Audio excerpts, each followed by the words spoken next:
এই মেনু বারের পণ্য লেখা মডিউলে প্রথমে আমরা ক্লিক করব, এরপরে সকল পণ্য, অর্থাৎ এর আগে আমরা যতগুলো কাজ করলাম এই সকল পণ্যতেই সকলগুলোর প্রয়োজন রয়েছে বিধায় আমরা আগে কাজ করলাম। এই যোগ পণ্যের মধ্যে আমরা ক্লিক করব। যোগ পণ্যে এখানে আমরা লিখে দেব পণ্যের নাম। এখানে আমরা উদাহরণস্বরূপ আকিজের কোনো একটি প্রোডাক্ট অর্থাৎ স্পিড স্পিড লিখে দিলাম। স্পিড কোন ব্র্যান্ডের? আকিজ ব্র্যান্ডের। এই যে সেখানে ব্র্যান্ড সিলেক্ট করে দেবো। এটা কোন ধরনের প্রোডাক্ট? এটা হচ্ছে জুস বা সফট ড্রিঙ্কস। এটা হচ্ছে সফট ড্রিঙ্কস। সফট ড্রিঙ্কস আমরা ক্লিক করে দিলাম। এরপরে ইউনিট, এটা আমরা কিভাবে বিক্রি করব? পিস হিসাবে। এই যেখানে পিসটা আমরা সিলেক্ট করে দেবো। এরপরে গোডাউন সমূহ, আমাদের যদি একের অধিক গোডাউন থাকে আমরা গোডাউন সিলেক্ট করে নেব। উদাহরণস্বরূপ আমরা গোডাউন 1, এই গোডাউন 1 আমরা সিলেক্ট করে নিলাম। এরপরে অ্যাড প্রোডাক্টসে আমরা ক্লিক করে দেবো।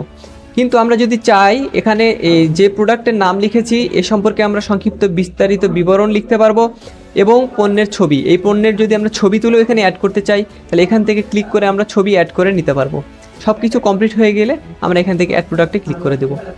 আমাদের পণ্য যোগ হয়ে গিয়েছে।